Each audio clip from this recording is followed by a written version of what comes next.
윤영호 전 본부장의 뭐 진술이 너무 구체적이다 뭐 이렇게 국민의힘에서는 좀 공격을 하고는 있는데 좀 더 뒷받칠 만한 좀 구체적인 정황 증거들이 전 더 있어야 되는 것 아닌가라는 생각이 들어요. 여태까지 가만히 있다가 이제서 얘기를 하는 것에 대해서 자연스럽지 못할 그것도 뿐만 좀 이상하긴 아니라 해요. 야당이 반발하는 합리적인 근거가 있다라는 말씀을 드리고요. 네. 금품받고 이런 청탁을 받았는데 그 이후에도 그 해저 터널에 대해서 반대하는 입장을 냈다? 이것도 좀 상황적으로는 좀 논리 모순인 부분들이 있기 때문에 네.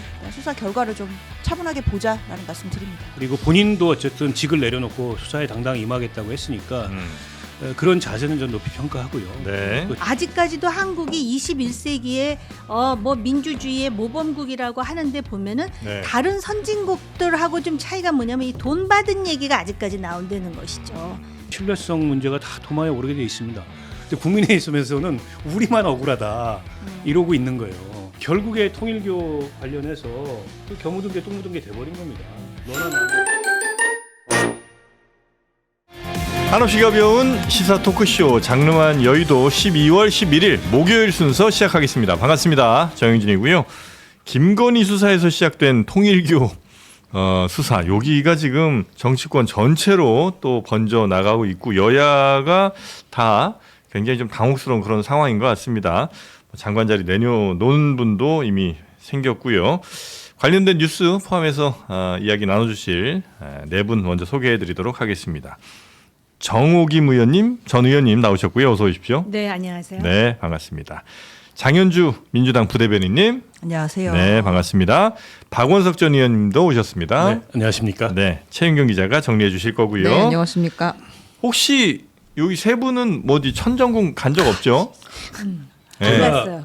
천정궁은 안 갔는데 통일교 삼남인가하고 밥을 한번 먹은 적이 있어요. 아, 이실직고. 그게 국회의원 시절에 네. 누가 중간에 소개를 해가지고 이런 사람이 있나 한번 보자 해외 이실직고. 선교 활동을 하고 네.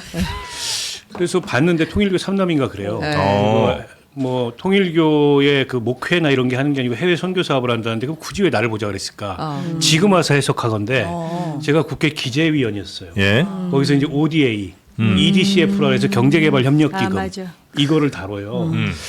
그 간을 보려고 보자고 한 것 같아요. 근데 밥 먹다 대화의 주제가 종교인 과세 문제가 나왔어. 내가 기재위원이고 조세소위에 있었으니까 당연히 해야 된다. 강하게 해야 된다. 내가 그 대표적으로 주장하는 사람이다. 그다음부터 연락이 없어요. 밥값을 내고 가라고 한 건 아니에요?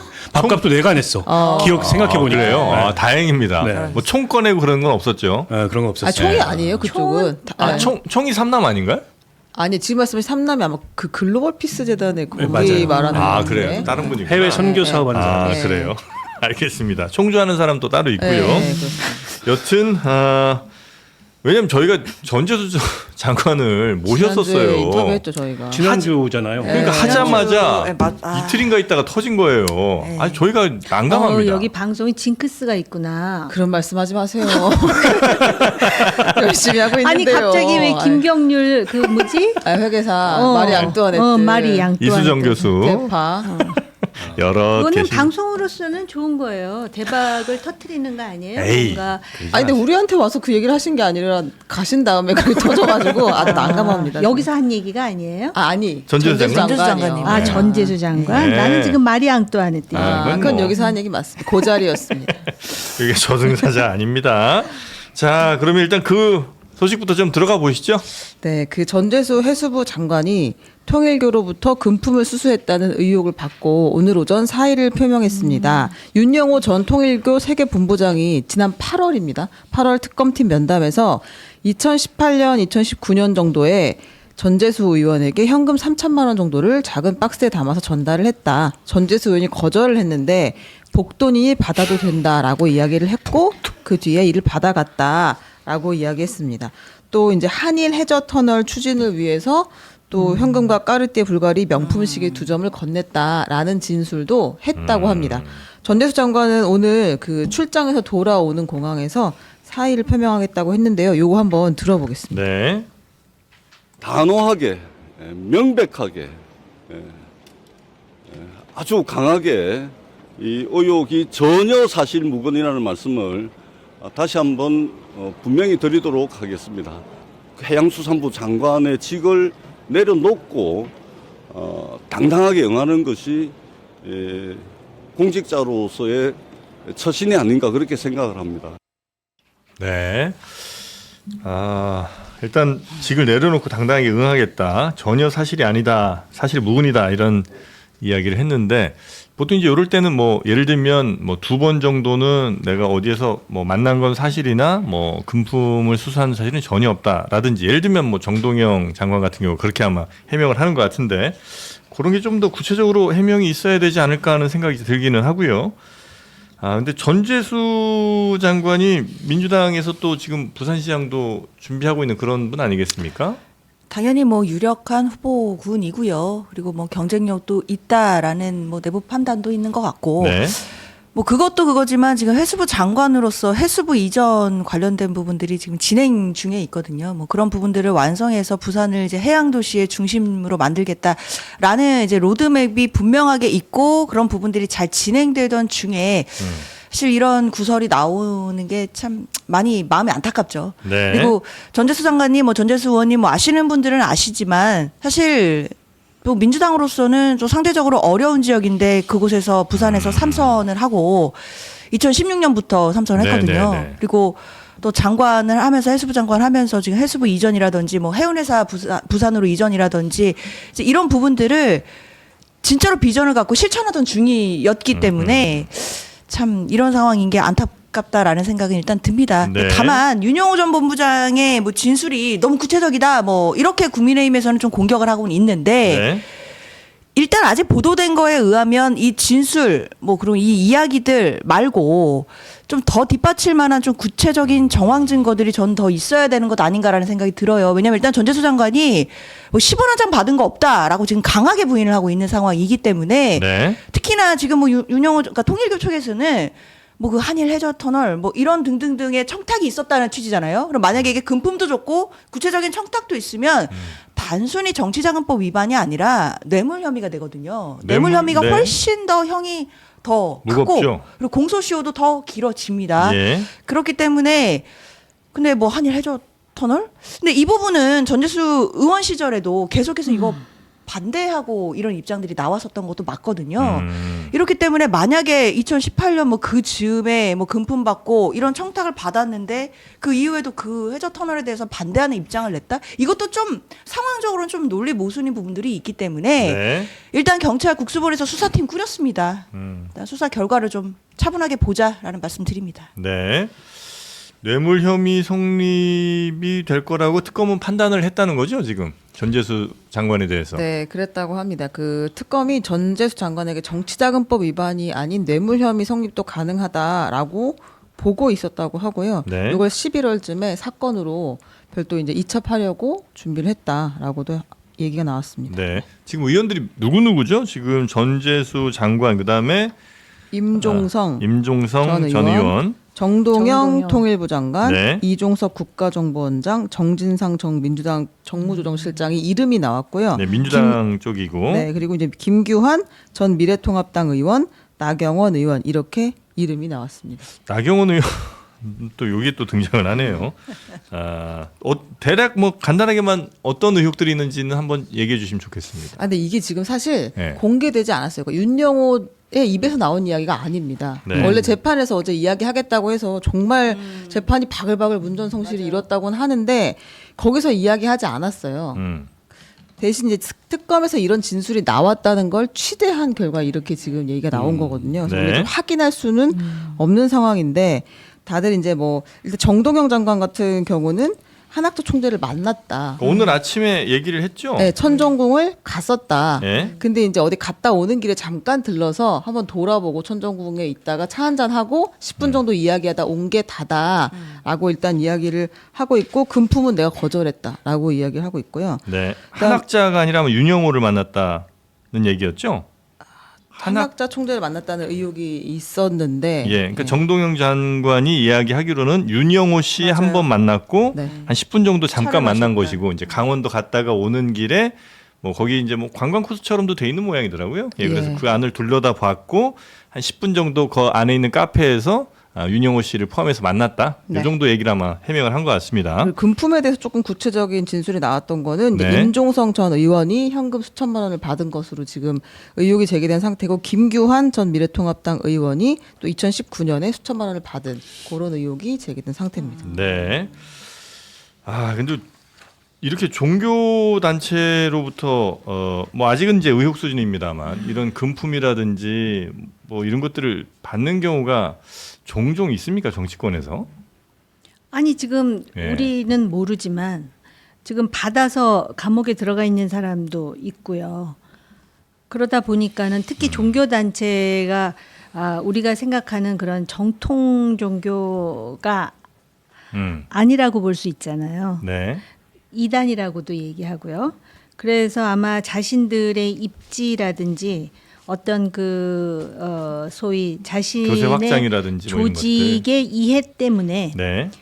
이 정치권에 선을 대고 특히 이제 이런 단체들의 특징은 주로 이제 권력, 그러니까 여권에 이제 선을 대는 특징이 있잖아요. 그 지금 보면 뭐 2018년, 19년, 뭐 21년 얘기 나오지 않습니까? 네. 그러다 보니까 민주당 정권이었던 시점이잖아요.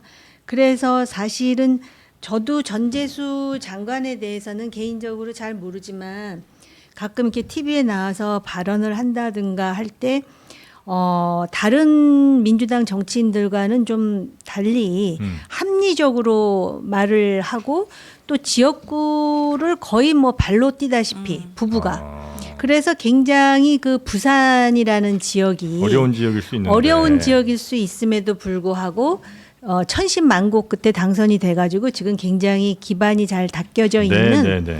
그렇게 알고 있었는데 이러한 그 돈과 관련한 보도가 나오니까 네. 전재수는 절대 아닐 거야라고 생각하기에는 과거에 여러 정치인들의 행태들이 있지 않았었습니까? 그러나 아직 뭐 그 확인된 게 아니기 네, 때문에 네, 네. 조심스럽네요. 네. 알겠습니다. 저는 뭐 잘 믿기지 않습니다. 지금도.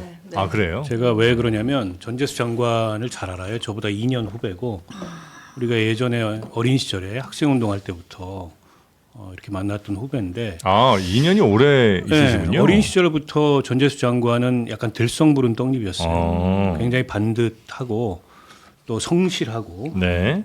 진정성이 진심이고 그리고 정치도 굉장히 어렵게 했습니다.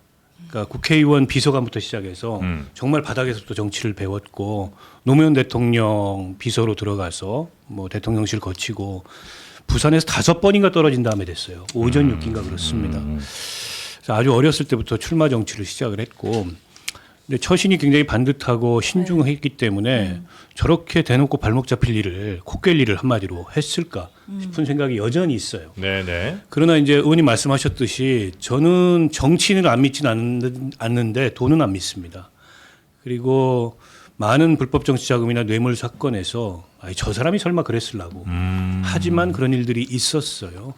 때문에 이거는 뭐 단정할 수 없지만 지켜봐야 된다. 아직. 네네네. 그리고 본인도 어쨌든 직을 내려놓고 수사에 당당히 임하겠다고 했으니까 그런 자세는 전 높이 평가하고요. 네. 또 직을 가지고 버티기 시작하면은 정부도 힘들고 다 힘들어요. 근데 이제 깨끗이 내려놓고 수사받겠다고 했으니까 본인이 이제 결백을 증명하고 돌아왔으면 좋겠다 이런 마음이 있고요. 그러니까 보통은 종교와 정치인의 관계를 볼 때 정치에서 가장 많이 거론되는 종교는 이제 개신교입니다. 그것도 대형교회 중심으로. 네. 근데 거기서는 갑을 관계가 확실해요. 대형교회가 갑입니다. 정치인이 을이에요. 갑은 을한테 돈을 주지 않습니다. 그렇잖아요. 갑은 표를 갖고 있기 때문에 오히려 정치인들이 대형교회에서 하는 행사나 뭐 부르면 가고 대형교회가 로비를 벌이면 어쩔 수 없이 그거에 이제 옳고 그름을 떠나서 끌려가고 이런 게 있었어요. 네. 근데 이제 통일교는 좀 관계가 달라요. 거기는 통일교가 을인 것 같아요 보니까 자신들의 이제 수건 사업을 해결하기 위해서 정치권을 상대로 전방위적 로비를 벌였고 네. 통일교가 교세가 전 세계에서 가장 센 데가 어딘지 혹시 아세요? 일본 아니에요? 일본입니다. 예. 근데 이제 일본에서 아베 수상 사후에 이게 이제 불법이 돼 버렸어요. 네. 이 통일교 법인이 취소가 되고 그리고 나서 그 기반을 대한민국으로 옮기는 과정에 있다. 저는 그렇게 보고 있고요. 그 과정에서 정치권을 상대로 한 전방위적 로비가 더 커졌다. 라고 보고 거기에 지금 많은 정치인들이 연루된 거라고 네. 보고 통일교는 국내 그러니까 대한민국 내에서 존재의 형태는 기업 집단입니다. 네. 종교라기보다는. 그래서 전문가들 중에는 교인은 3만 정도밖에 안 된다고 보는 전문가들도 있어요. 그러면 표로서는 의미가 없어요. 통일교는. 결국에 돈입니다. 그래서 좀 불안한 면들이 있어요. 그래서 저는 네. 차제에 이 드러난 김에 발본색원 해야 된다. 네, 대통령이 네, 어제 네. 그 말씀하신 거는 원론적이기도 하지만 뭐 저는 원칙적으로 옳다고 생각하고 여야 가릴 거 없고 지휘구와 가릴 거 없이 밝혀낼 건 밝혀내고 처벌할 건 처벌하고 해야 된다고 봅니다. 네. 근데 이제 윤영호 씨 같은 경우에 만약에 이렇게 여야를 그냥 다 이렇게 물귀신 작전처럼 끌어들이고 뭐 이렇게 하려고 한다면, 그러니까 예를 들어 전재수, 임종성, 정동영, 이종석, 정진상 뭐 이런 분들을 그러니까 왜 이분들이 지목이 됐을까? 요건 한번 좀 생각을 해봐야 되지 않나?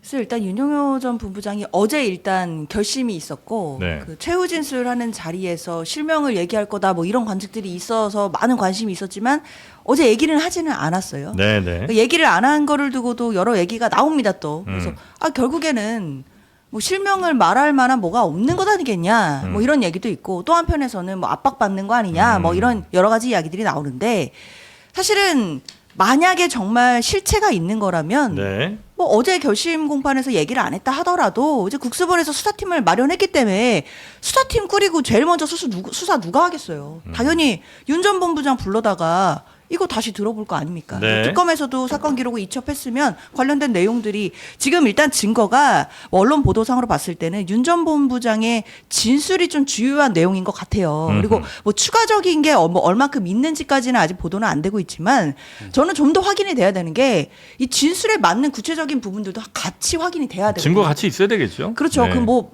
마치 그 의원들이 만약에 받았다, 뭐 돈 금품이 오고 간 시점이 특정이 된다라고 한다면 그 시점에 정치인들의 동선을 알 수가 있거든요. 네. 이제 그런 부분들을 확인한다든지 앞으로 수사팀에서는 그런 그렇죠. 작업이 좀 필요해 보이고 저는 좀 빨리 수사했으면 네, 좋겠어요. 네, 네. 빨리. 네. 아니 그러니까 8월에 진술을 했다는 거 아니에요. 네. 근데 뭐 보고서에 써놓고선 여태까지 묵혀두고 있다가 이제 검사들이 다시 이제 검찰로 돌아갈 즈음에 지금 이게 나오는 거 아닙니까? 공개가 돼가지고. 그래서 국수본의 이첩은 엊그제 한 것으로 제가 알고 있어요. 이 특검의 이 행태, 기한 행태에 대해서도 우리가 좀 따질 부분이 있고요.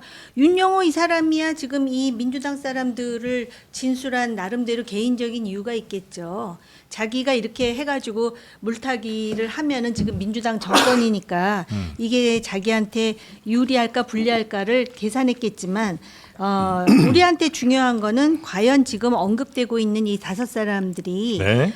정말로 비리가 있었는지 불법적인 행동을 했었는지를 확인하는 게 중요하잖아요. 그럼에도 불구하고 이거를 이제서야 이제 공개가 돼가지고 엊그제 국수본에 이첩을 했다 그러는데 지금 특검이 뭐예요? 검찰을 믿지 못해서 특검이라는 걸 만들었는데 그 특검이 지금 이런 식으로 시차 선택적으로 이렇게 이첩 그러니까 자기네들의 어떤 그 소위 수사 관할이 아닐 수도 있습니다. 그렇다면 브리핑을 계속 해왔잖아요. 네. 8월 달에 브리핑을 하고 이거 나중에 국수본에 이첩하겠다든지 뭐 얘기가 있었어야 되는데 여태까지 가만히 있다가 이제서 얘기를 하는 것에 대해서 자연스럽지 못할 그것도 뿐만 좀 이상하긴 아니라 해요. 네. 야당이 반발하는 합리적인 근거가 있다라는 말씀을 드리고요. 네. 그다음에 이 사람이 마치도 그 최후 진술에서 다 얘기할 것 같이 하다가 아무 소리도 안 하잖아요. 그러다 보면 또 여러 가지 상상이 가능해요. 저는 압박을 느낀다고 생각해요. 압박을 했는지 안 했는지 제가 안 봐서 모르겠지만 이 사람은 심리적으로 지금 압박을 느끼는 거고요. 또 이런 부분도 있어요. 아까 의원님하고 저하고 대체로 이런 돈 얘기가 나오면은 그렇다고 또는 그럴 거라고 상상치 못한 사람도 돈을 받은 게 나중에 확인이 돼갖고 우리를 참 좌절하게 만든다 얘기를 했는데 막상 또 돈을 줬다 그래갖고 수사를 해가지고선 그것 때문에 유죄가 나오는 경우도 거의 없더라는 것이죠. 그래서 일단 이 사람들이 받았는지 안 받았는지는 모르지만 네. 일단은 부정하고 보는 거예요. 이게 그리고 아직까지도 한국이 21세기에 뭐 민주주의의 모범국이라고 하는데 보면은 네. 다른 선진국들하고 좀 차이가 뭐냐면 이 돈 받은 얘기가 아직까지 나온다는 것이죠. 근데 대체로 돈 받은 의혹이 있는 경우에는 대체로 받은 경우가 좀 많았고 그런데 그게 그런데 또 또 유죄로 가는 나오는 게 경우가 별로 없어요. 없어요? 옛날에 그 누구야 성한종 성완종. 성완종이구나. 네. 그분도 자기가 직접 유서로 썼지 않습니까? 아. 근데 그 결과물을 보면은 실제로 정말 심증이 갈 것 같은데도 불구하고 법적으로 이거를 판단하게 되면은 대체로 다 빠져나오더라는 것이죠. 네. 물론 지금 누가 받았는지 안 네, 네, 받았는지는 몰라요. 예, 지금 이제 민주당이 5사람 그리고 국민의힘의 김규환 또 나경원 뭐 2사람 정도가 지금 현재 윤 전 본부장이 이야기하는 뭐 그런 사람인 이게 것 같고요. 지금 윤용호 입 밖에는 다른 정황이나 증거가 없어요. 권성동 의원 때는 육하 원칙이 딱 떨어졌거든요. 누가 언제 어디서 무엇을 어떻게 뭐 했다. 근데 지금 군데군데 비어 있어요. 그러니까 수사는 이걸 이제 다 채워야 그걸 뭐 기소를 하든가 할 수 있는 건데 지금 너무 많이 비어 있어서 좀 지켜봐야 될 것 같고. 근데 윤용호가 없는 사실을 꾸며서 저렇게 얘기할 동기는 없어 보여요. 근데 이제 민주당 쪽 얘기를 굳이 꺼낸 이유는 지금 윤용호나 통일교 입장에서 가장 피하고 싶은 거는 윤석열, 김건희 하고만 엮이는 거예요. 그게 아니고 프레임을 우리가 여야를 모두를 상대로 정치권을 상대로 통상적으로 하던 로비다. 이러면 이제 책임이 희석돼요. 네. 근데 윤석열, 김건희 대역죄인데 거기하고 특수관계로 엮이면은 그건 피하고 싶은 거죠. 저는 그런 동기가 있다고 보고. 네. 근데 그런 동기 이외에 특별히 누구를 찍어서 무고할 동기가 있나? 그거는 아닌 것 같아요. 그럼 나중에 뒷감당을 어떻게 하려고? 현재 권력인데. 때문에 불안 요인이 있는 거고요. 특검은 할 말이 없습니다. 입이 10개라도. 아니 범죄 정보를 입수를 했으면 그 즉시 수사하지 않으면 이첩해야 됩니다. 근데 본인들이 우리 수사범 이 범위나 관할이 아니라고 재량이 있으니까 판단할 수 있어요. 그러면 이첩했어야죠. 6개월 넘게 묵히면서 지금 공소시효 쟁점까지 떠올랐잖아요. 네. 여기에 의도가 없다? 여기에 고의가 없다? 그렇게 보기 어렵고 저는 저거 별도의 수사 대상이 될 수밖에 없다고 보고요. 당장 안 되더라도 훗날 됩니다. 이 훗날. 특검 이 사람들에 대한 수사도 있어야 될 것 같다. 게다가 거기 파견 네. 나갔던 검사들이 있잖아요. 네. 지금 거기서 다 소스가 나오고 있는 거예요. 거기 이외에 나올 데가 없습니다. 가만히 있겠어요? 그 파견 나갔던 검사들이. 네. 그래서 저는 저거는 별도의 수사 대상이 된다고 보고 그래서 문제가 아주 복잡해졌어요. 민주당에서 2차 특검 그러니까 이게 모둠의 특검을 하려고 그랬잖아요. 여기저기서 다 미진한 사건들 모아가지고 모둠회로 한상 차리려고 했는데 못 차리게 생겼어요. 어떻게 차립니까? 그럼 이것도 들어가는데. 그래서 2차 특검도 저희는 거의 끝났다고 보고 민중기 특검이 이제 기소한 사건들의 신뢰성 문제가 다 도마에 오르게 돼 있습니다. 권성동이나 국민의힘 수사한 게 부당하냐? 정당하죠. 뭐가 부당합니까? 근데 국민의힘 있으면서는 우리만 억울하다 이러고 있는 거예요. 그리고 민주당이 뼈 아픈 건 결국에 통일교 관련해서 겨 묻은 게 똥 묻은 게 돼버린 겁니다. 너나 나나 뭐 피장파장. 그거하고 바뀌었어 지금. 아니 어찌 됐든 간에 피장파장이 돼버린 거예요. 통일교 문제 가지고 얼마나 공세를 취했어요. 저거 저 위헌정당 해산심판 사유로 들어가야 된다. 막 이렇게 공세를 취했는데 결과적으로 지금 비슷해진 데다가 권성동 의원과 국민의힘 쪽의 자금이 통일교 쪽에서 들어가는 게 1억 4,400만 원으로 특정이 됐어요. 네. 그거 넘어설 수도 있어요. 잘못하면은. 민주당 쪽으로 들어간 자금이. 그럼 그때 가서 이제 할 말이 없어지는 거예요. 지금 대통령은 이거 싹 다 수사 여야 관계없이 하라 이런 이제 얘기를 했죠. 네, 대통령은 상관이 없습니다. 지난 정권에 일어난 일들이기 때문에. 대통령이 어제 아니 근데 정진상이라는 이름도 지금 언급은 되죠? 네, 언급은 되었습니다. 네. 통일교 관련 행사 때문에 접촉했다는 의혹이 나왔는데 정진상 그 전 실장 측은 통일교 측과 어떤 접촉도 없었다 이렇게 이제 입장을 밝힌 상태고요. 대통령이 어제 여야 지위 고하를 막론하고 엄중하게 수사하라라고 이야기했습니다. 요거 한번 들어보겠습니다. 헌법이 있잖아요, 이게. 정교 분리 원칙은. 근데 이게 헌법 위반 행위인데 이걸 방치하면 헌정 질서가 파괴될 뿐만 아니라 이게 종교 전쟁 비슷하게 될 수도 있어요. 당연히 사단법인이든 재단법인이든 법인격 제도 헌법과 법률에 위반되는 지탄받을 행위를 하면 해산시켜야지. 네, 일주일 전 그리고 그제 국무회의에서 나왔던 이야기 이재명 대통령의 발언을 저희가 한번 들어봤고요. 그래서 어떻게 해산이 가능은 한 거예요? 이 법률적으로 보면? 일단 우리가 뭐 종교 단체만 별도로 뽑아서 뭐 해산하는 법률이나 뭐 이런 게 있지는 않아요. 네. 그렇기 때문에 이제 민법으로 가는 거고 민법에서는 이제 법인, 뭐 재단법인이나 사단법인을 설립하는 절차도 마련되어 있지만 네. 그 허가가 취소되는 과정에 대해서도 이제 규정이 되어 있기 때문에 뭐 이 경우에도 재단법인으로 볼 수 있다라고 한다면 법적으로 사실상 이 재단법인을 설립해 줬었던 그 목적이나 허가 취지에 맞지 않으면 그 허가도 취소될 수 있는 것이기 때문에 결국에는 해산할 수 있다 이런 논리로 가는 거죠. 네. 저는 대통령의 이야기가 뭐 어떤 특정 종교를 다 겨냥해서 뭐 해산시켜라 뭐 이런 거라기보다는 지금 우리 헌법 정신에는 정교 분리가 명확하게 규정되어 있거든요. 그런데 지금 나오는 의혹들은 결국에는 정교 유착을 좀 범하려고 했던 부분들이 있고 이런 시도들이 있었다라고 한다면 이번 기회에 뿌리 뽑아야 된다라는 강력한 의지는 분명히 있는 것 같아요. 네네. 그렇기 때문에 뭐 법인 해산이 되었던 그다음에 지금 나왔던 수사 얘기 뭐 여야 막론 뭐 지휘 고하 막론하고 엄정 수사 또 신속 수사해라라고 하고 바로 경찰에서 수사팀 마련하고 네. 이런 절차들은 사실 저는 대통령이 헌법을 수호하고 또 그리고 이 정교 분리라는 원칙을 제대로 확고하게 가져가겠다 이런 의지의 표명이라고 저는 좀 봐야 될 것 같다라는 네, 네. 생각이 들고 뭐 수사는 진행될 거라고 네. 봅니다. 요건 이제 아주 반듯한 그 해석. 아, 반듯합니까? 대통령 교과서 입장에서 같은 정치적으로 얘기고. 올바른 교과서 교과서 위주로 같은 공부해야 해석. 됩니다. 제가 좀 다른 해석을 해보면 네. 이 대통령은 저런 어떤 유사종교 혹은 이단 사이비 때리기로 정치적으로 재미를 많이 본 분이에요. 신천지 우리가 대표적으로 기억하잖아요. 네네. 경기도지사 시절에 방역법 위반 혐의가 있는데 이만희 교주가 검사도 안 받고 버티고 하니까 사법경찰권 집행하겠다 이래가지고 쳐들어갔어요. 그걸로 기억나요. 네. 역시 이재명 이 소리를 들었단 말이에요. 그리고 본인도 이제 그런 어떤 반사회적 행위를 하는 유사 종교 집단이나 뭐 이단이나 사이비 종교 이거는 척결해야 된다 이런 소신을 갖고 있는 것 같고 이번에도 이제 그 때리기를 한 건데 해산이라는 용어를 두 번 쓴 게 너무 나갔어요. 해산. 그러니까 이게 법인격을 해산해도 종교가 없어지지는 않습니다. 그렇죠. 임의단체로 계속 활동하면 되니까. 네. 그러니까 법인격에게 부여되는 베네핏은 못 누리죠. 근데 법인격 해산이 가능하냐? 불가능해요. 신천지 해산을 그때 서울시에서 저 법인 취소를 몇 개 했다가 다 졌어요. 소송 가가지고. 아 그래요. 네, 그런데다가 일본 사례하고는 직접 비교가 어려운 게 일본은 종교 법인법이 별도로 있습니다. 그래서 해산 사유가 명시돼 있어요. 네. 그래서 그거에 따라서 해산 절차를 밟은 겁니다. 일본 정부가. 근데 우리는 종교 법인법이 없어요. 그러니까 민법상의 일반적인 그 사단법인, 재단법인 등록 절차하고 똑같아요. 근데 이걸 사유로 과연 해산까지 갈 수 있느냐? 저거 행정소송하면 집니다. 그래서 일종의 정치적 레토릭이라고 저는 보고 그래서 법제처장도 민법 39조에 해당하는지 여부를 살펴야 된다. 이렇게 네. 얘기한 거예요. 그러니까 거의 제가 보기엔 어렵다고 봐요. 다만 이제 대통령의 그런 기질이 발동해서 네. 이제 얘기를 한 거라고 보고 민주당에서 법 만들면 되지 않을까요? 종교법인법이요? 네. 지금 민주당이 그걸 갖다가 수십 년 동안 피해왔던 법이에요. 대한민국 모든 정치권이. 그거 하면은 표의 대한민국 대형교회가 총궐기회가 정권이 위태로워질 거예요. 이게 종교인 과세 문제보다 더한 그래요? 문제예요.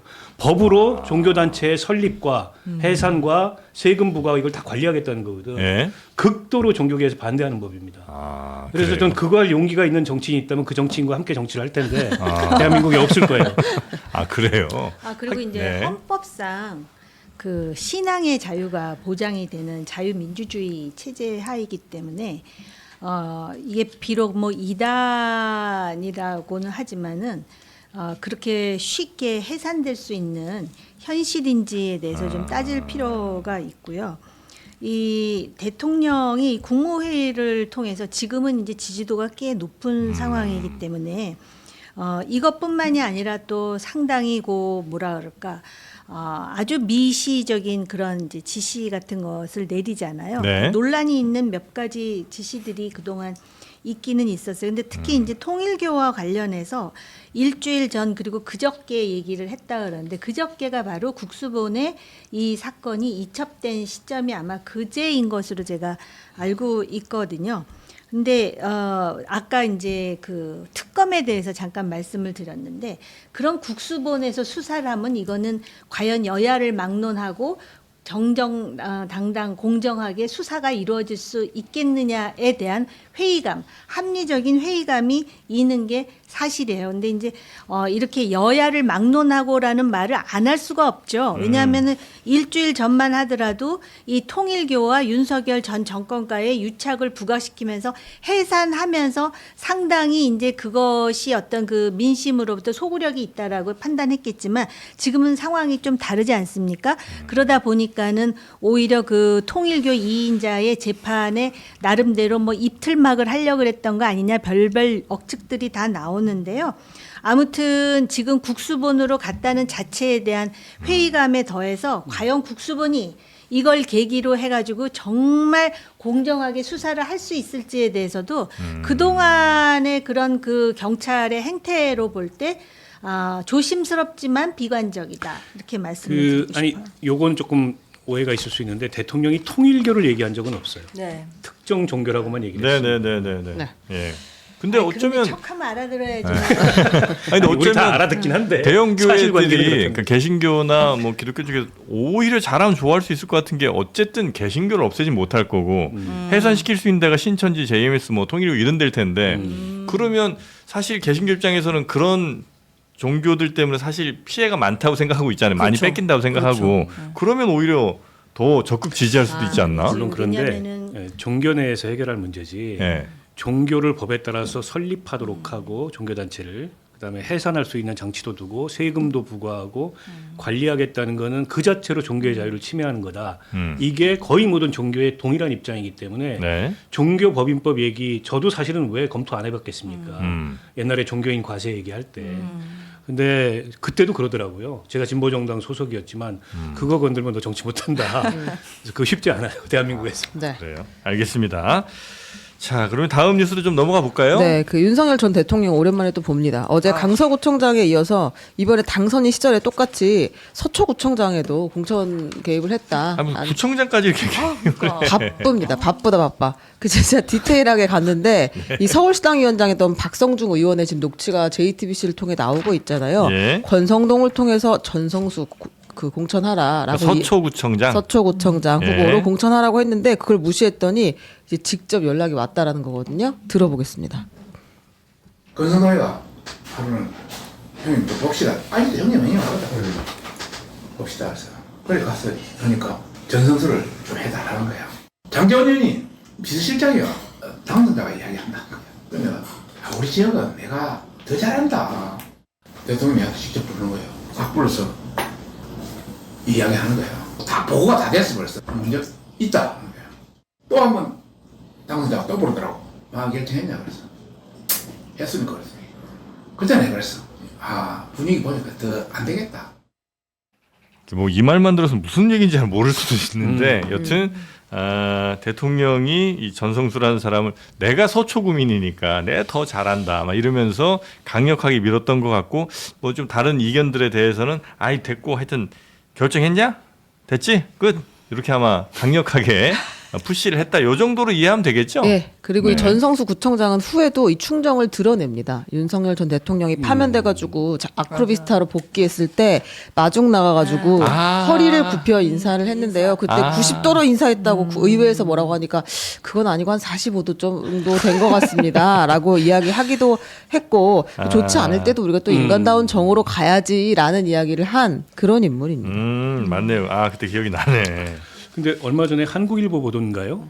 이준석 대표가 이미 제출한 그 통화 내역에서 윤석열 당선인 시절에 통화해가지고 김태우 얘기하고 이인선 얘기하고 네. 마지막에 가서 내가 뭐 누구를 어디에 공천하라는 건 아닙니다. 라는 식으로 이제 슬쩍 발뺌하는 이 전체가 나왔잖아요. 네. 같은 맥락이죠, 뭐. 그러니까 전방위적으로 개입한 거예요, 전방위적으로. 네. 하여튼 뭐 여기에 뭐 김건희 씨도 역시 마찬가지로 더 깊숙이 개입한 것 같은 뭐 그런 녹취도 좀 있었는데. 사적으로 들은 얘기가 많은데요. 그래요? 마이크 대고 얘기해 주세요. 얘기 사적으로 좀, 들은 네, 이야기. 네. 아니 서초구청장도 그렇고 강남구청장도 네. 그렇고 사실 그때 지방선거 분위기는 상당히 좋았잖아요. 그렇죠. 네. 그렇기 때문에 제가 볼 때 거의 그 손길이 닿지 않은 곳이 있을까 싶은데 서초구청장 같은 경우는 여기 보면 그런 얘기 나오잖아요. 여론조사 하니까 아무개가 1등으로 나온 거야. 근데 그 1등을 제끼고 지금 이 전 현 구청장을 이제 대통령이 밀었다는 거 아닙니까? 저는 아무개가 누군지 알 것 같아요. 굉장히 유명한 사람이에요. 그리고 국회의원도 한 번 했었고. 아, 네. 그런데 그 아무개로부터 제가 들은 얘기도 있고요.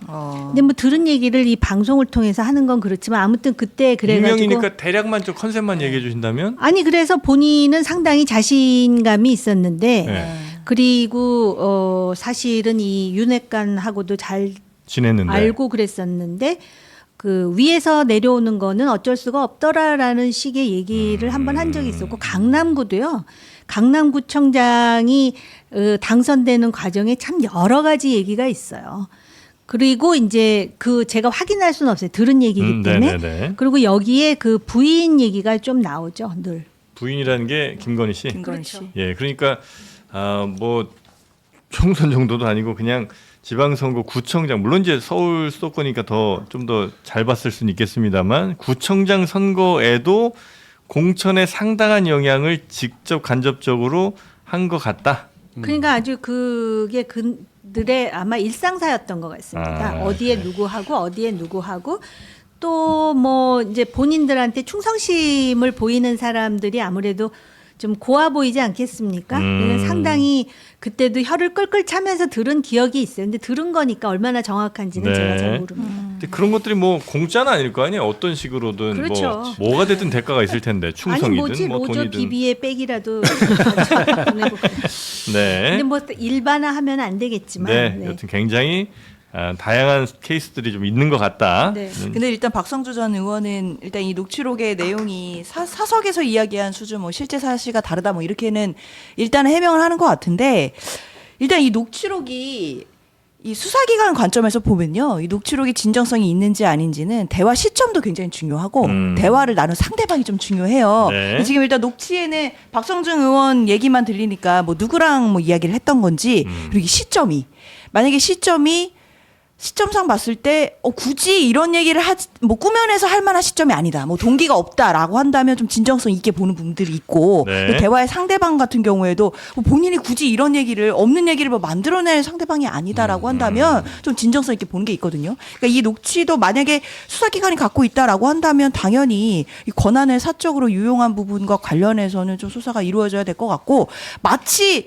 지방선거의 어떤 이런 구청장 자리, 공천 자리를 전리품처럼 좀 본인이 좀 나눠주려고 했던 것은 아닌지 그러니까 그런 부분들은 좀 전방위적으로 좀 수사가 필요해 보인다라는 생각은 듭니다. 네. 근데 이 녹취록이 언제 녹취된 거예요, 그러면?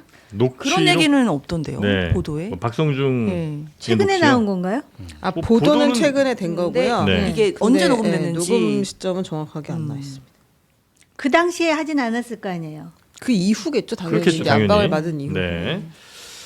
자, 네버엔딩 스토리예요. 그러니까요. 계속 윤석열, 나와요. 김건희는 네. 계속 네버엔딩 나와. 스토리. 내일은 강남구청장 나오고 그다음 마포구청장 나오고 이러는 거 아니에요? 자, 그럼 이제 또 강남구청장이 더 재밌을 거예요. 그래요? 오. 아주 의원님 얘기- 아시는 게 있는데. 아유, 좀 얘기 좀 해주세요. 다 친구들인 것 같은데 지금 왜냐면 그때 그러니까. 서초구청도 그렇고 이게 가처분도 들어가고 그랬어요. 맞아요. 네, 자기들이 강남구가 뜨거웠지. 굉장히 시끄러웠어요. 어. 네. 누가 봐도 이제 그 등수가 엄연하게 있는데 있는데. 갑자기 막 우리 최 기자님이 한번 파보시라고. 아니 좀 뭘 뭐 말씀 주셔야 파보지요. 아니 저도 하도 많이 들어서 이렇게 그중에 하나만 얘기해봐요. 어렴풋하게 예? 하나만 한 개만. 들어보세요. 거의 거기는 뭐 여인 혈전도 있고요. 여인 열전. 네. 여러분. 열전이 아니고 혈전. 그러면서 또 김건희와 누가 어부질이 붙었다는 또 건데. 있고. 혈전 오. 어부질이. 어. 그런 거 있어요. 어부질이 피 여인혈전. 터지게 싸우다가 엉뚱한 사람이 키워드 올라가고. 나왔네. 난 그렇게 들었는데 꿈을 꿨나? 이렇게 뭐 혹시 뺨 올렸나요? 그리고 그 혈전이니까. 가운데 머리끄댕이. 이제 그 김건희 씨도 있는 것 같고 들은 얘긴 그래요. 근데 들은 얘기가 다 정확한 건 아니에요. 그럼요, 그럼요. 아우 요새는 아주 방송하면서도 되게 조심스러워. 나 법적으로 뭐 하자 없죠. 그러니까 이게 머리끄댕이가 잡혔다 이거죠?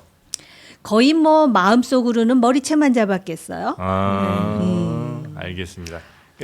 여기 그때 당시에 이름들이 나오네. 서명욱, 이석주, 이은재, 이재인 뭐 이렇게 이름들이 나오네요. 쟁쟁한 분들의 이름.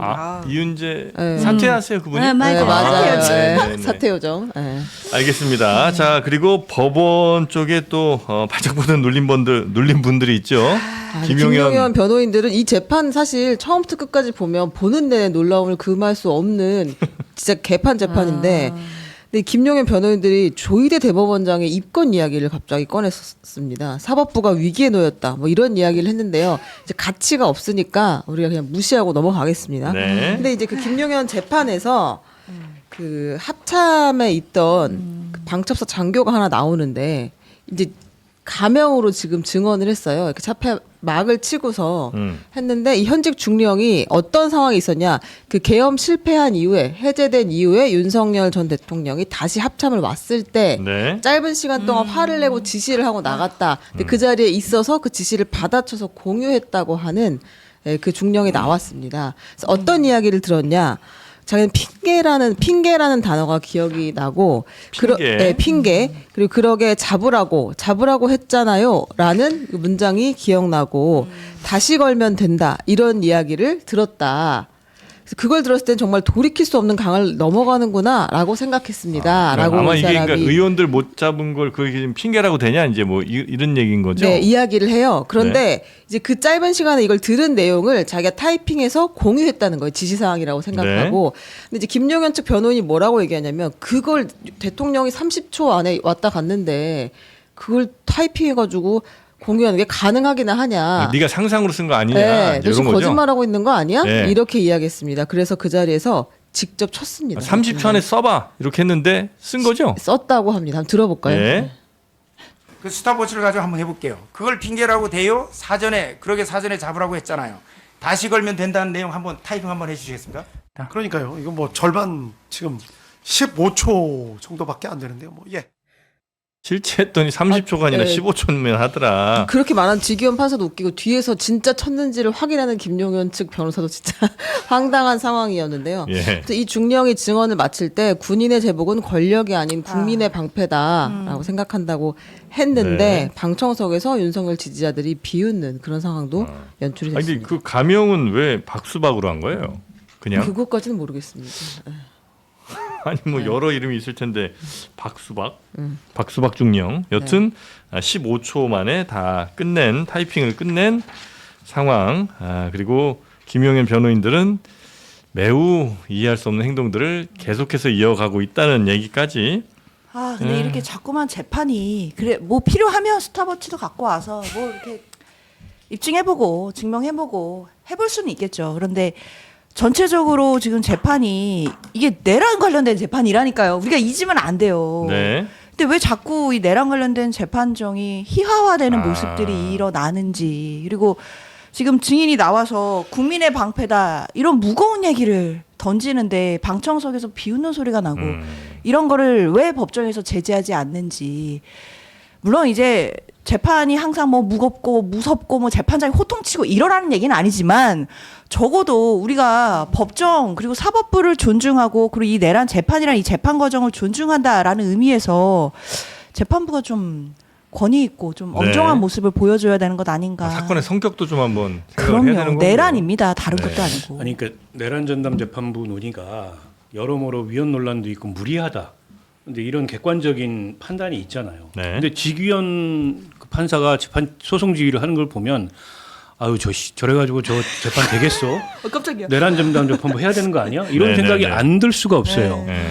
이게 조금의 엄정함도 없고 조금의 이 무거움도 없이, 그러니까 저 김용현 변호인들 같은 경우에는 거의 재판부 알기를 뭘로 알고 자기들 멋대로 하잖아요. 근데 저걸 방치해요.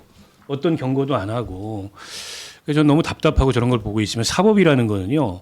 공정하느냐 공정하지 않느냐도 중요하지만 공정해 보이느냐 그렇지 그럼요. 않느냐 굉장히 중요합니다.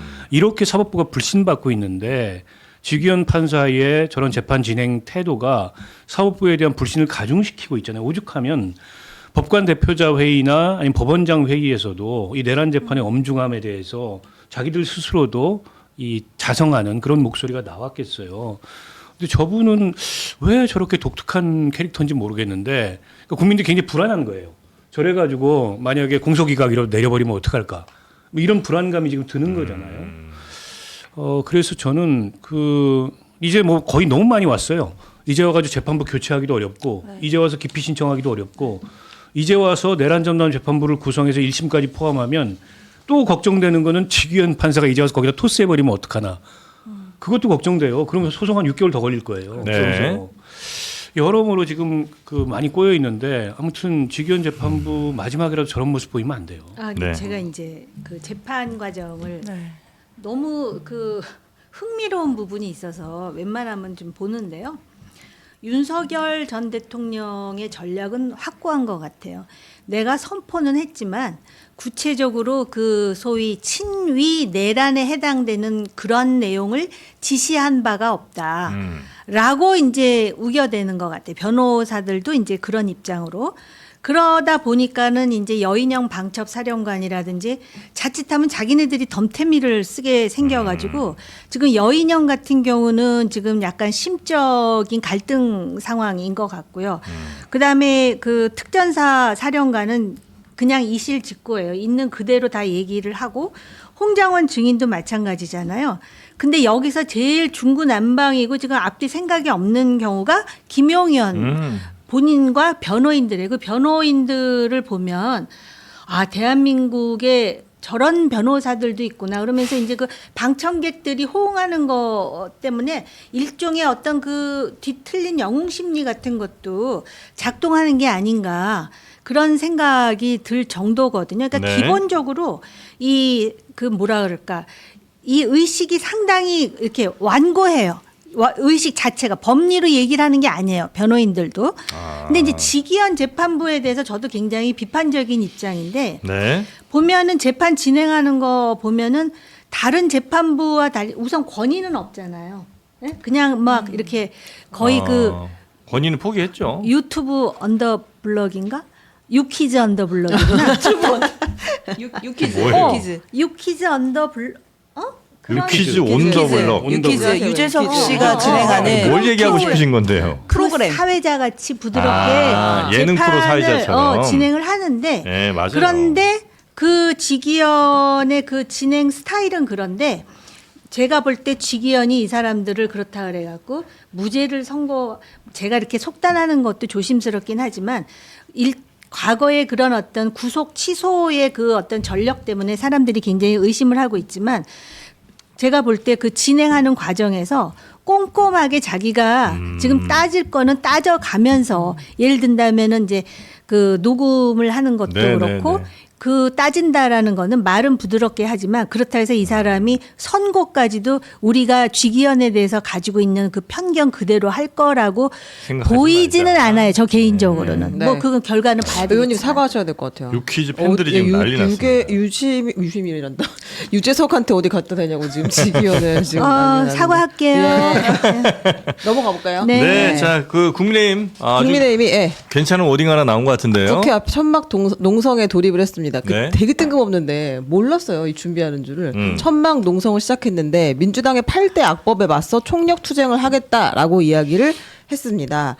8대 악법은 내란 전담 재판부 설치, 법 왜곡죄, 뭐 대법관 증언, 자심제 도입 뭐 이 등등등인 것 같아요. 그거를 저지하기 위해 총력 투쟁을 하겠다라고 했는데요. 지금 장동혁 대표가 되게 갈등을 하고 있는 것 같습니다. 자신의 행보를 어디로 가야 될지 그런 반대 목소리가 와중에 나오니까. 그런 와중에 이제 흔들지 마라 장동혁. 장동혁을 응원하는 그런 말들이 나왔어요 어제. 감동적이던데요. 이미자 의원 당 대표는 집안의 아버지이자 큰 오빠다. 아버지이자 큰 오빠 나왔습니다. 네, 이제 우리가 어려울 때마다 이렇게 가족 얘기, 식구 얘기 나오면 진짜 어려울 때마다 난 거예요. 어머니, 누나, 이모, 고모 다 합쳐서 집안을 일으킨 경험이 있다 우리는. 그러니까 당대표 흔들지 말고 당대표 중심으로 아버지, 큰오빠 중심으로 뭉쳐야 한다. 민주당에 개딸이 있으면 국민의힘엔 장동혁 대표가 있다라고 했고 또 호응하는 말로 우리가 장동혁이다 이런 말도 나왔대요. 그 얘기는 요즘에 민주당에서 많이 하는 네, 맞습니다. 민주당 지지하시는 분들이. 네. 그리고 이 얘기도 있었다고 합니다. 김민수 최고위원이 명언 제조기잖아요. 그렇죠. 네, 개혁이 시작되면 항상 기득권의 불안이 먼저 드러난다. 이건 내부 논의 대신 카메라 앞을 택하는 정치. 그건 중진의 고견이 아닌 잡음에 자기 얘기하는 거 불과하다. 아니에요? 자기 아니 얘기? 중진 지금 저격했습니다. 그리고 대표가 흔들리는 것이 아니다. 불안한 사람들이 대표를 흔들고 있을 뿐이다. 시적 표현 등장했고요. 이것은 분열이 아니라 개혁의 역사마다 등장했던 자연스러운 저항이다라고 이야기를 했습니다. 그러니까 이제 종합해 보면 그 우리가 황교안이다 이 얘기를 장동혁 대표가 했잖아요. 그 얘기가 괜히 나온 게 아니고 황교안 프로그램으로 그대로 가고 있습니다. 당시에 패스트트랙 그거 항의하면서 농성하고 삭발 단식하고 뭐 이렇게 했어요. 지금 이제 삭발 단식까지는 안 갔지만 그 프로그램을 가고 있는데 황교안보다 더 명분이 없는 건 어쨌든 당시에는 선거법이 들어가 있었어요. 일방 처리 관행이 없었던. 그러니까 그나마 명분이 있었는데 지금 그것도 아니에요. 그런데다가 12월 3일 날 어떤 메시지를 내야 된다. 근데 오히려 윤석열하고 같은 메시지를 내고 더 나가버렸잖아요. 그 뒤로 이제 중진들의 그에 대한 비판이 쏟아지고 있는 거예요. 윤한홍, 뭐 주호영. 이제 주호영 의원 같은 경우에는 사실 TK 대구의 육선이기 때문에 답답할 게 없어요. 아무 얘기 안 하고 계셔도 대구시장 선거부터 시작해서. 근데 이제 그분이 나섰다는 거는 저게 마지막 워닝이에요. 마지막 경고입니다. 여기서 더 가면 이제 저 국민의힘이라는 정당은 사실 영남당입니다. 영남이 좌우하는 당이에요. 그리고 저 장동혁을 대표로 만든 것도 영남입니다. 근데 더 가면 이제 가만 안 둬. 이 경고인데 장동혁 대표가 거기에 뭘로 반응을 했냐. 세 가지입니다. 하나는 그 당무감사위 중간 발표, 한동훈 그 가족들 뭐 게시판, 요거를 갑자기 발표를 했어요. 그다음에 장해찬이라는 사람을 여의도 연구원의 비상근 부원장으로 임명한 거. 그리고 지금 저 농성이에요. 그러니까 중진들 1대1로 만나서 듣긴 듣는데 다 듣고 내 맘대로 한다 이거예요. 그게 더 기분 나빠. 차라리 안 듣거나 차라리 언제 가면 모르겠는데 태도는 공손해. 다 듣고 내 맘대로 하면 더 열받는 거예요. 지금 그런 형국이에요. 네. 근데 가만 안 둘 겁니다. 왜냐하면 국민의힘이라는 정당이요. 당대표 순환사예요. 임기 채운 당대표 지난 28년 동안 2명밖에 없습니다. 저는 얼마 안 남았다 저렇게 가면. 얼마 안 남았다 장동혁 이런 진단이시고요. 여기 보면은 중진들이 불안해한다 그렇게 이제 김민수 최고가 비판하잖아요. 중진들이 불안하죠. 왜냐하면은 이렇게 하다가 저 지방선거 하면 다 질 텐데 그 지방선거가 뭐예요? 국회의원들하고 관련 없는 선거가 아니에요. 그 지방의 구의원도 그렇고 시의원도 그렇고 다 국회의원의 조직과도 연동이 돼 있어요. 그렇기 때문에 지방선거를 이겨야 된다라는 그러한 어떤 그 절박함이 있는데 그러다 보니까 불안하죠. 중진들이 저는 인격체이기 때문에 지금 윤석열 정권에 대해서 선을 그라고 말한다고 생각하지 않아요. 정치의 인격이 무슨 의미가 있어요. 중진들은 다 이 속에 여우 한 마리가 있는 거예요. 정치적으로 계산을 해볼 때 이건 아니다라는 판단이 쓴 거거든요. 네. 근데 이 사람들은 또 왜 그러느냐. 이 사람들은 아마 자신들이 이렇게 버티는 게 자신들의 기득권을 유지한다고 생각을 하는 것 같아요. 대표나 최고위원들 지금 당 네. 지도부죠. 그래갖고 네.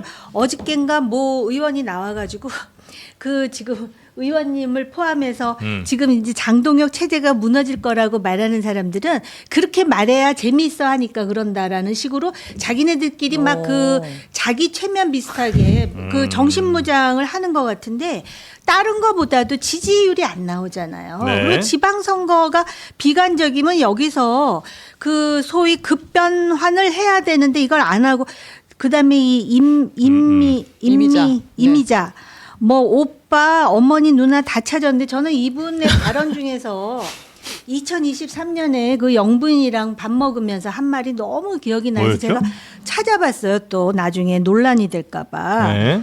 거기 가가지고 그 미혼이래요.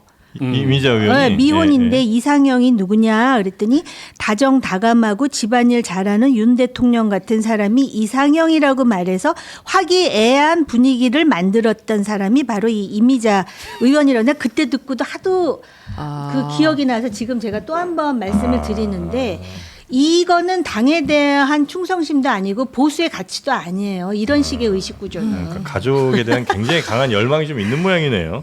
알겠습니다. 자, 그리고 지금 국민의힘 쪽 이야기 하나만 더 좀 볼까요?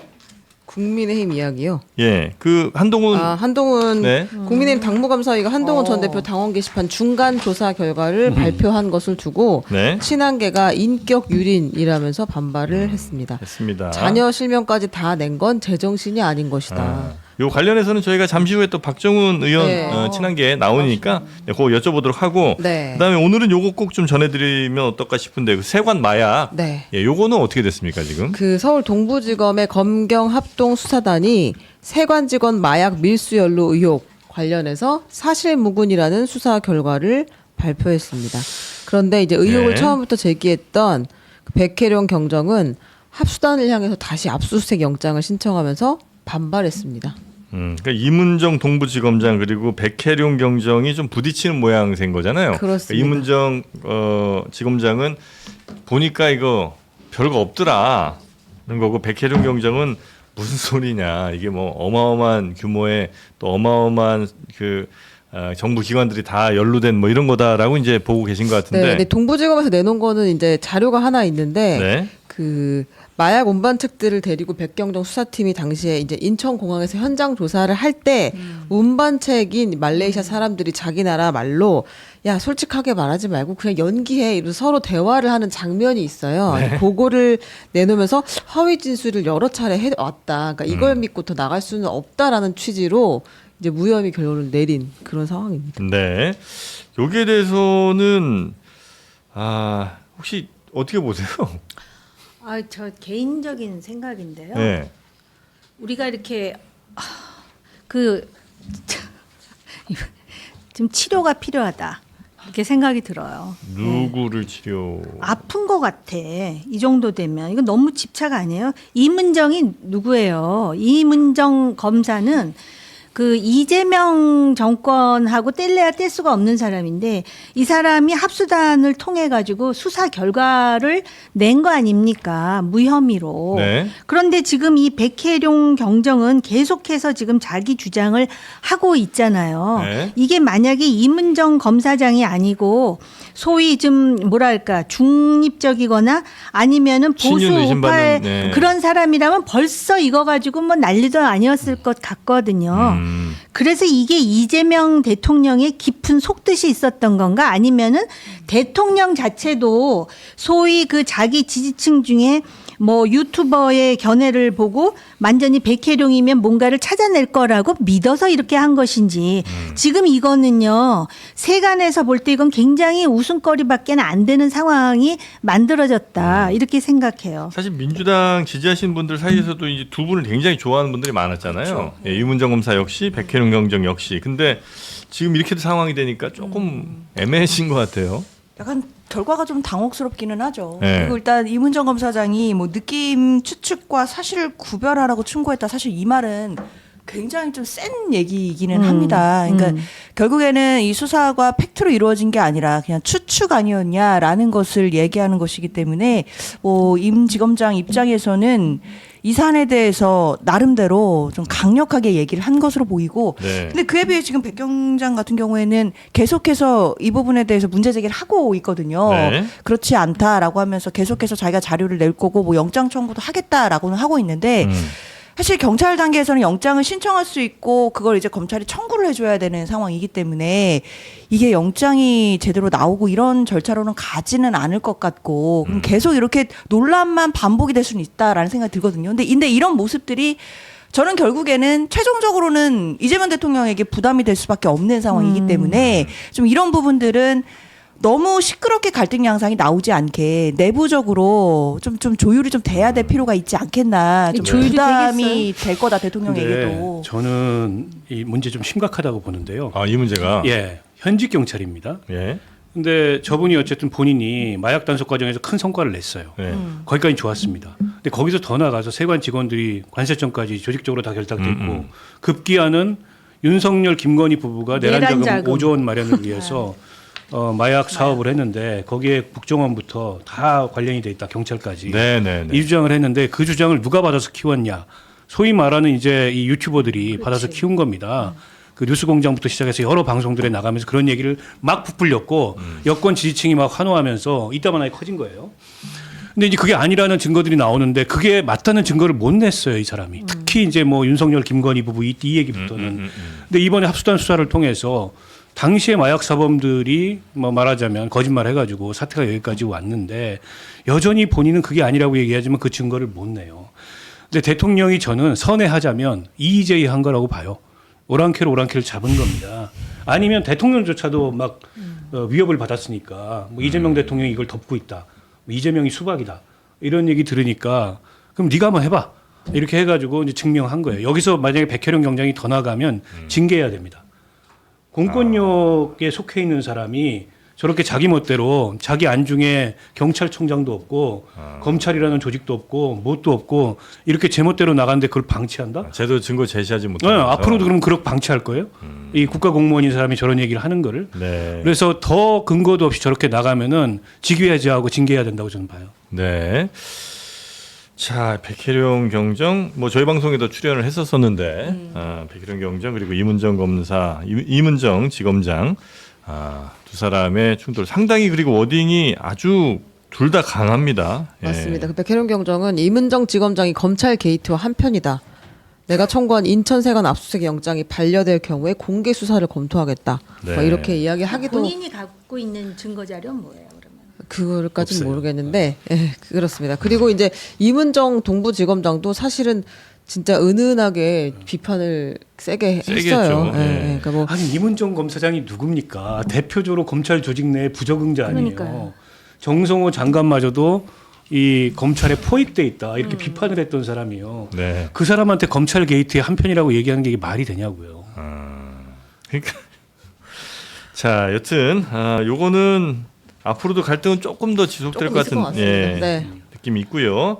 요 정도로 오늘 관련 뉴스들은 다 정리를 하도록 하겠습니다. 그리고 진짜 큰 뉴스가 바로 여러분 앞에 있습니다. 네, 이렇게 탱글한 쭈꾸미를 저는 아직 본 적이 없는데 말이죠. 우리 정호김 선생님은 아니 먹을 거예요. 아니 억지로 드실 거 없어요. 아니, 좋아해요. 예, 쭈꾸미가 참 탱글탱글합니다.